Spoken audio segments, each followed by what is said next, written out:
बोर्डवर दिसत असणारी वजाबाकी बघा तुम्ही काही सेकंद मध्ये सॉल्व्ह करू शकता। जसं या ठिकाणी बघा याचं जर आन्सर काढलं तर ते येणार बघा 36, याचं जर काढलं तर त्या ठिकाणी किती येणार 18।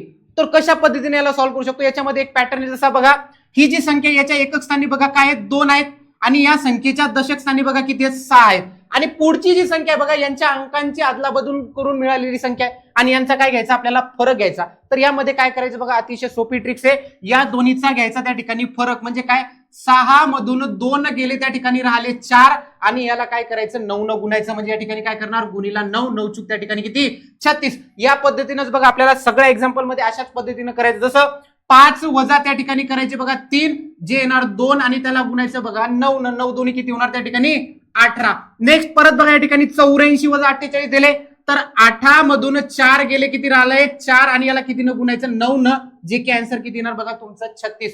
परत या ठिकाणी बघा या ठिकाणी आपण आन्सर लिहिणार 36। परत या ठिकाणी बघा 72 मायनस 27 तर या ठिकाणी बघा काय करणार 7 वजा 2 किती राहणार 5 आणि याला गुणणार 9 न जे की आन्सर किती येणार बघा तुमचं 45। म्हणजे या पॅटर्न मध्ये आपल्याला कळालं की 9 ची काय भूमिका आहे।